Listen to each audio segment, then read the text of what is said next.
YouTube doesn't pay me yet, so I'm here to bag myself. If you're watching this video and your resume is old, dry, boring, and it's just not giving, then hit me up because I make some pretty dope resumes for only $60. All you have to do is DM me on Instagram and we can get you all the way together and get you in your bag too. Links will be down below.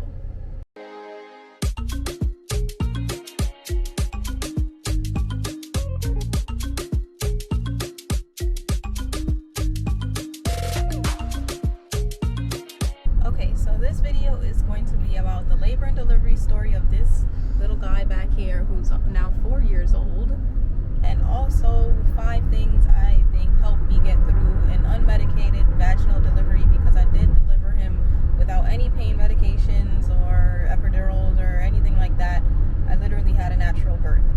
So there's a couple things that I wish I knew beforehand that would have really helped me, and a lot of my friends and subscribers are pregnant right now, so I just wanted to make this video to share with you guys.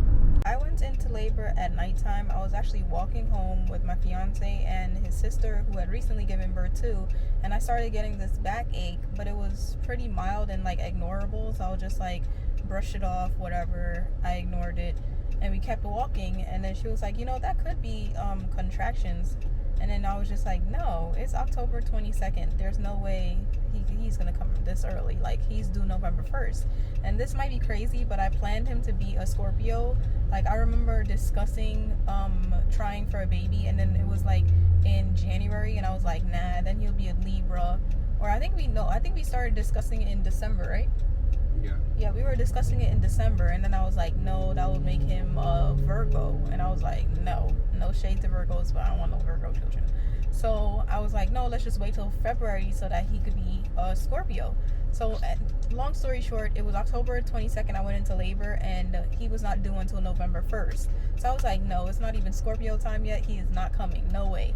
So I didn't even check the dates or anything like that, not even knowing that October 23rd, which is when he did arrive, was the first day of Scorpio. So I was very happy about that when I finally, like, you know, recovered from labor and delivery and like checked it. But anyway, so I went back home and we were eating the chicken over rice that we had just bought, and mid-meal I just got a horrible contraction in my, like, only in my back. Like, did I feel it? And it like almost made me like hunch over, and I was like, oh hell no, like, this is it. This is what labor feels like. I literally was just like, I got scared.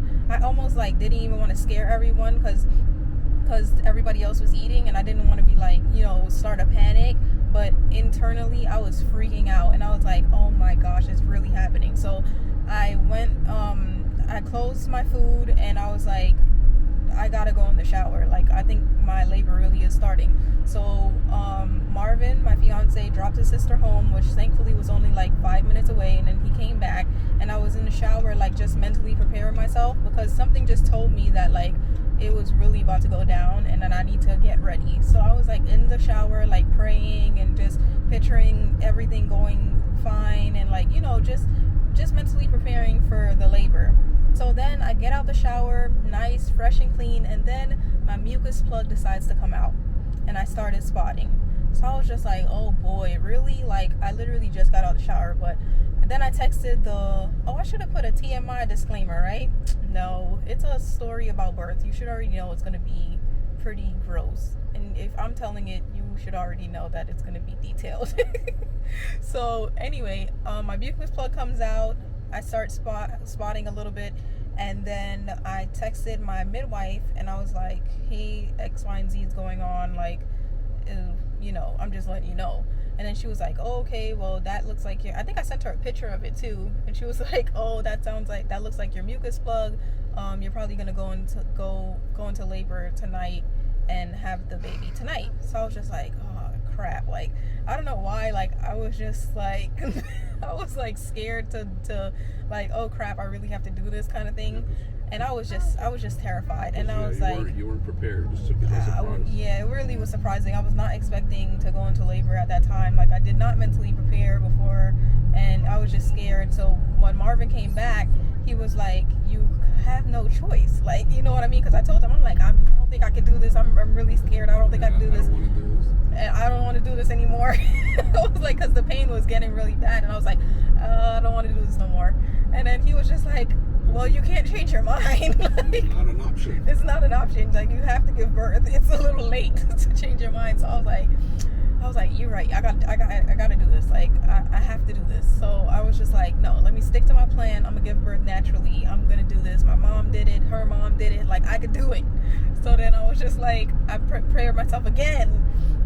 And then so I started walking up and down the hallway, and that was really helping me. Like, walking up and down the hallway was making everything a lot better.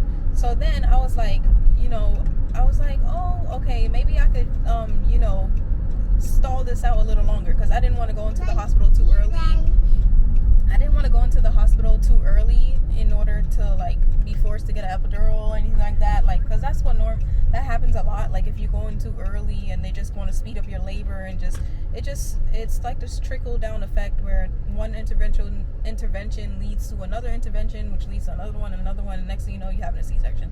So I just didn't want to have that to happen to me. I wanted to go to the hospital when I was like pretty close to needing to push, which is what ended up happening. So then I'm walking, contractions is going okay, I'm tolerating it, everything's all right. I'm still like low-key freaking out, but I'm calm. Like, I'm doing my breathing, like everything is going well. Then I get this crazy urge to throw up. Like, when I tell you violently vomit, and this might be too much imagery, but it was literally like a fire hydrant. Like, I literally barfed, and I barely made it to the bathroom. So it was everywhere. I missed the toilet by a little bit. Okay, so boom, I threw up. Marvin comes back. He has to clean up all of this stuff because I'm still like in a lot of pain. He cleans up the bathroom, and then like I kept walking, and I think the contractions got better, and I tried to go to sleep. I don't know who I thought I was, trying to go to sleep, because I was again trying to wait it out as long as I could so that I wouldn't have to go to the hospital too early. So I tried to lie down, and then that position, like, I don't know if it's like Ali or God or what. My son's name is Ali, for those of you who don't know. His name is Oliver, and I don't know if it was his position, but like as soon as I lay down, he was like, heck no, girl, get back up, we not doing that, don't do that. So as soon as I laid down like sideways, so this was 3rd trimester, so I already wasn't able to like really lie down to go to sleep. I was pretty much sleeping sitting up for like the past 3 weeks at this point. So like when I tried to get in that same position that I've been sleeping in for how many weeks, it was like, heck no. It made me so uncomfortable that I was like, no, let's just go to the hospital. So we ended up going to the hospital. The hospital was very far away from where we were living at the time. It was like 30-minute drive. So we get in the car, and I kid you not, I have like an outer body experience in the car. The contractions were way worse sitting down in the car than it was with like walking around. So I was like furious. Like, I was really tricking my mind into like accepting the contractions and things like that, and I'll talk more about that, like those techniques, in the tips part of the video. But for the story's purposes, like, I was in the car, and then like it's really late at night, it's kind of chilly, it's windy, so I put my window down and I like stick my head out the window, and like I mentally checked out. Like, I kid you not, it's like my brain just left and started floating. You went into like a trance, because I was asking you if you're okay, trying to keep your mind away from the pain, but you weren't answering. Like, you were just gone. Yeah, I really, like, I feel like I just left with the wind, and I was just like, I had to like check out mentally, because the car ride was just too painful. Like, that was the worst part of labor. You said you were focusing on the wind hitting your face or something like that. Yeah. So that you don't. But I really, like, to this day, I have no idea what he said in that car. I was not hearing him at all. Like, I was not hearing other cars. I was not hearing, I was just focused on the wind and my breathing and getting through the pain. So then we get to the hospital, and nobody's there. Nobody's in the front desk. Nobody's down the hall. Nobody's in any of the rooms. It's a ghost town. And we're just like, oh, come on. Like, I'm like, I really don't have time for this, because at this point I know for sure that I'm further along than anybody would think, because I'm still like, you know, I'm not screaming, I'm not carrying on crazy, like I'm quiet, so it doesn't look like I'm far along in labor, because you would expect somebody to be screaming and, you know, like really showing their pain. But everybody shows pain differently, and I just don't really show pain like that. Like, I will be quiet if I'm in a lot of pain versus yelling. So when we get there, Marvin has to go in the back. I don't know where you went to go find the nurse. Oh yeah, because since there was nobody there, I went and actually looked for somebody so they could start the registration process for you. Yeah, well, you went like behind the counter or something, Yeah, right? I mean, behind the nurse's desk. Yeah, because I was looking for someone. I figured they would have been like, you know, eating lunch or something in the dinner. or well, at that point it was more like breakfast, because it was like late, it was like late at night. So then he finds somebody, brings that person back, and they just start asking all these stupid questions. And now that I'm a nurse, it's not stupid questions, but to me it was stupid at the time. Yes, Ollie? Not saying it. Oh yeah, I'm not supposed to say stupid, sorry.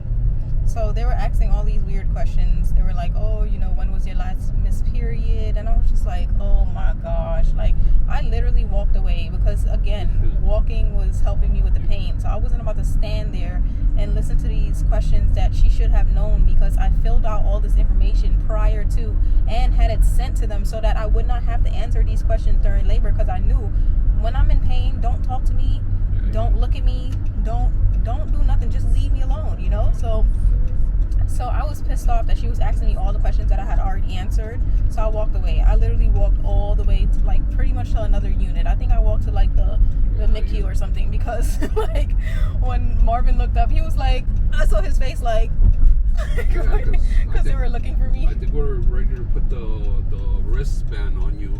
Yeah. And so we looked up to get your wrist and stuff, and you were like all the way down the hall. You turned into like a rude monster at that point. I was not a rude monster. You were rude. Okay, so this next part was a little rude. So I go back, she puts on the hospital band on me, and she puts me in the triage room, not like my labor room. So once I see I'm going to the triage room, I'm already pissed off. Like, Marvin doesn't know. Like, this is when like, I was pretty much at the end of nursing school, so I knew where I was going. So when she took me to the triage room, I was just like irritated already, because I'm like, just put me straight in the room. Like, there's nobody even here. Like, why are we making this pit stop? Do all of that in the room that I'm gonna give birth in. But so that was like strike one for me, that she was just not believing that I'm far along. So I was like, I need to make her understand that just because I'm not yelling doesn't mean that I'm not far along, because she was getting me like, something was just telling me like, you know, you're far along, you need to hurry up. Like, I wasn't getting like the urge to push, but I was just getting like a desperate urgency, like, to just get checked out. And it turned out like that was for a reason. I'll get to that part later. But basically, she tries to do my IV, and she's like rubbing around my veins or whatever, taking her sweet time. And then finally she goes to put the needle in, and a contraction starts. So I ripped the rubber band off and I threw it at her. You took it off her hand. I don't think it was the needle. No, it was the rubber band. Yeah, so she tied the rubber band, and she was about to put the needle. Yeah, and you took so the then I was like, no, not and you right flinged now. it across the room. I was like, not during a contraction. So I threw the rubber band, and she was like, okay. I don't know what she said. I was so checked out. Marvin was embarrassed. I didn't give a rat's behind. I was on a mission to have this baby safely and naturally, and that was it. Pain. I'm sorry. Yeah, I was very irritated with her, because for somebody who's in labor and delivery, you should know how to put in IVs quick. You should know to communicate with me and ask me when I'm having a contraction, and don't try to do it during a contraction. It's very hard to stay put during a contraction. And again, she's thinking like, oh, she's probably like in the first stage of labor or whatever. Like, she was taking long to do everything. So she was trying to, like, find I was pissed off. Right. I was already pissed off from that too. So then, third thing she does, I tell her that I'm feeling pressure, because now I'm feeling like I need to poop. And I learned in class, I think I had took labor and delivery. No, I didn't take labor and delivery class yet. that, but I had read somewhere that like when you feel like you need to poop, that means that the baby is really low and that, you know, you're getting further along in labor. So I'm telling her that, and she leads me, she's telling me, oh, there's a bathroom right there.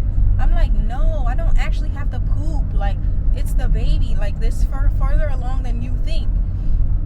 It's further along than you think. So I'm telling her that, and she doesn't believe me. And then we go into the room, and another nurse checks me, because she was like, oh, I'll have another nurse do the IV then, because, you know, she didn't want to bother to try again, because I was about to probably throw another rubber band at her. So then she has another nurse check me in, and the nurse says that I'm 6 centimeters, and they were so surprised. And now everybody's all like urgent, everybody's mood changed, like, you know, oh, she really is far along. Like, yes, I've been pretty much hinting at this the whole time, but I should have been more direct and just been like, you know, tell them like but I don't know, they probably wouldn't have believed me anyway, because I did tell them that I just like got the first contraction at like 10 p.m. So they really wouldn't have believed that a couple hours later I would be 6 centimeters. But anyway, that's just how, like, I feel like I was doing a really good job tolerating the contractions and like breathing through them and letting them help me instead of like fighting them, if that makes sense. I don't know if that makes sense, but anyway, so then they tell me they're gonna break my water. So they break my water, and there's meconium in it. And if you don't know, meconium is the baby's like first poop, basically, and they're not supposed to do that inside of you. So it's really dangerous, like, because like they're in water, they poop in the water, and then they can aspirate on the meconium. So basically, like, that made them a little bit worried and want to, you know, speed up the labor even more. So, but I did progress really quickly, and then next thing you know, like, it was like a couple hours later, and I think I got to the hospital at like 1 o'clock, and then by 5 o'clock they were like, it's time to push. So then I'm pushing, not doing a good job, pushing. My mom knew at this point that I was in labor, but she was at work, and she just was going to finish the shift because she's thinking that I was going to take longer to, you know, progress too. So she almost missed, so she gets there right when I'm starting to push, and it was like a savior had walked in, because I didn't realize how sweaty I was, how irritated I was, like, and how exhausted I was. But she noticed, and like, she got me like a wet rag and put it on my head. She got me ice chips. I didn't realize I was dying of thirst. Like, I was just so not paying attention to my own body, like, in that sense, like my own needs. Yeah, she readjusted me in the bed, put me in a way better position for pushing. Like, she kind of just sat me up a little bit more. I was like slumped down in the bed and really uncomfortable, so she put me up a little bit more. So you could chew on. Yep, she gave me ice. I was just totally focused on Oliver, and I was not focused on my own needs at all. So she came in and noticed all those things. Like, so I would definitely suggest having like your support partners have a plan beforehand, because I was only focused on my plan, but I wasn't really focused on how I wanted to be supportive. So that's something I would do differently next time. But yeah, so then the pushing starts. My mom is helping me push, so I'm starting to push a little better. And then I look at the clock, and it says like, what was it, like 5:50? What time was he born again? 5:53 or 4:50? No, 6:53, I think. Yeah, it was like 6:53. So I saw the time, and it was like, oh no, before that, I'm pushing, and they're like, oh yeah, we see the head, you're doing such a good job, blah blah blah blah. And then they were like, do you want to see it? And I was like, yes. And they pulled the mirror, and it was like this much of his head was out. When they said, oh, we see his head, I'm thinking like, you know, half, maybe, you know, like something that meant that I was doing something. So this whole time I'm pushing, like literally at the verge of death, and it's only this much of his head is out. I was like, oh my gosh, that felt so defeating. I was like, just take it away, take the mirror away, just forget it. I can't do this. I cannot do this. If that was a whole, I think it was like an hour of pushing or something like that. Was it an hour of pushing? Yeah, you were pushing for more than an hour. Yeah, it was too long for that to only be the little bit of his head that was out. So then I got pissed. Then I was angry. Then I started pushing beyond my contractions. You're supposed to push and stop and take a break when the contractions is not there. I said, F that. I started pushing beyond the contractions, y'all. Stupid. Is this camera on? That's stupid, guys. Yeah, it was not good. Very, I wish I could go back and not do that. But Marvin actually noticed that I was doing that. And he was like, he told the nurse, he was like, I think she's pushing beyond the contractions. Because he knows me. He knows that I got pissed off and was about to do some crazy stuff. So he probably saw by my face. How did you know that I was pushing beyond the contractions? Because I figured the contraction didn't last as long as you were pushing. Because you were pushing for a while. Like, I saw you pushing for mad long. And I'm like, her contractions cannot be that long. So that's why I was like, I think she's pushing past the contractions. Like, and how were you seeing me pushing? From my vagina? From seeing Ollie come out more? No. Or my stomach? You could tell when you're pushing, yeah. It's like you so they just weren't paying force attention. And stuff, yeah. Like, okay, so basically he the only one who paid attention and realized that I was pushing beyond the contraction. Then he told the nurse, he snitched on me and told the nurse, I think she's pushing beyond the contractions. It's just like, and then, you know, then they were like, oh, she was like, she wouldn't do that. No. Yeah, I was definitely doing that, girl. So then I start pushing like a crazy person. And remember I said like only this part of his head was out. The next push, and I don't know, my mom played me too. I don't know why my mom told me that in the next push I could get him out. Remember when she said that, right? Yeah. He was nowhere near being out. So when she told me that, I was like, I'm done with this. I'm tired. Like I'm ready to be done with this. This is too much. I want to stop. If I don't end this soon, I'm just gonna give up. So I was just like, I did one crazy push. Like I don't even know where I got the strength to do this push. But y'all, I pushed him with all the might and the strength of the universe and literally shot him out from here to his whole body in one shot, one push. He flew out. I was literally like, yo, I took one deep breath. I was like, so what? Like I literally shook out. So what you didn't see was the setup. They had the doctors when they told you that you were about to start pushing. They put a plastic bag under, like, between your legs and under, because there's a table. Yeah. And then you were like, I wish I recorded that because I wish I could have seen that now. I wish I could see that now. At the end of the table, it was just like the end, So they put a plastic bag there. So I'm like, why are they putting a plastic bag there? Like, that's kind of weird. But I was like, whatever. They have their procedures or whatever. But when you shot that baby out of your vagina, like he flew out and right into the bag. If that bag was not there, I would have been on the floor. Because he literally swung out, like flew out. Wow. Crazy, yeah. And he went right into the bag. And then you know what also happened simultaneously of that baby flying out? The Ring of Fire. When they say, I don't know if you guys have heard of the Ring of Fire before, but they literally mean fire. It feels like somebody stuck their hand in your vagina and lit a match, like or like a torcher, like a flame torch that they use in the cars or something. When do they use, or like in welding or whatever? It feels like somebody went like that all up in your cooch. It hurts so bad. Like that was the worst pain ever. Like I cannot describe it at all, but it felt like fire, real actual fire. And then, so that means that I tore. If you didn't put two and two together, that means that I tore, and that means that I had to deliver the placenta, which also hurt because they didn't even give me a warning. They kind of just tugged on it because they were saying like, it's really important that the whole placenta comes out or whatever. I don't know why you couldn't just give me a warning, but anyway, so I delivered the placenta. Now, remember, I tore, so that was not fun. Second part, I had to get stitched up. Did not have any medication, remember? Did not have any epidural, remember? Did not have any types of medication at all, remember? So I literally got stitched up. They said that they use local anesthesia for the stitching up part, and that crap did not kick in because I felt every time she would pull the needle back to do a stitch, I would feel it. And mind you, at this point, my legs have been up for hours. Like, I can't feel my legs anymore. Now my vagina's on fire, and now you stitching me up like a voodoo doll. And yeah, so I'm just fed up at this point. And she stitches me up. Finally, that's done with, and they put Ollie on my. They had put Ollie on my chest right away.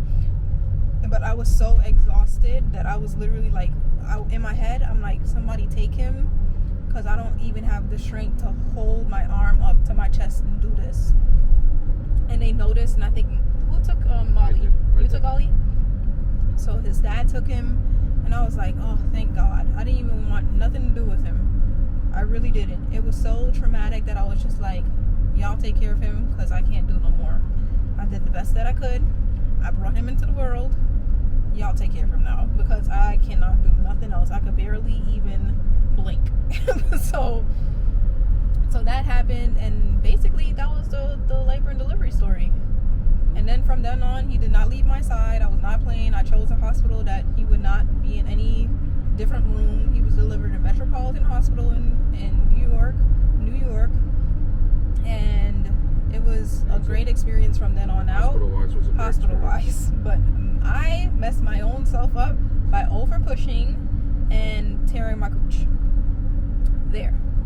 Now on to the tips. Oh wait, how was it for, what do you have to add for like dads? How would you recommend being a first-time dad? I didn't, like, as you could tell from your story, like, I didn't know how to support you. Everything changed once your mother came in, because, you know, she obviously had given birth before, so she knew more or less how you were feeling. I was just like, when you were there, honestly, as a man, like, you're lost. Like, I didn't know, like, how to help you. I knew you were in pain and stuff, but I didn't know how to make it better. Yeah. Which your mom did, thank God that she got there when she did. But right. Yeah, as far as like from the I think you did a good job supporting me, because I didn't know how I wanted to be supported either, so I couldn't have relayed that information onto you. And my mom only was able to do that because she knows how it is, you know what I mean? She's done it before. So I didn't even know I should have been, like, you know, asking for ice, asking for, you know, a towel to wipe my sweat, like all that kind of little stuff. Like, I wasn't even thinking about that at all. So, but I felt like you did support me, because before mommy got there, like, you were still talking to the nurses, you still, like, there, like, helping me walk, you know, doing little things like passing me stuff. That was a big help, because I could not imagine going through labor and delivery alone. Like, I don't know how people ever did that. But anywho, so on to the last section of this this video, and that is the 5 things that I would have done better, and the whole point of this video, which is to share with you guys things that will help you if you are expecting, and things that I wish people had told me.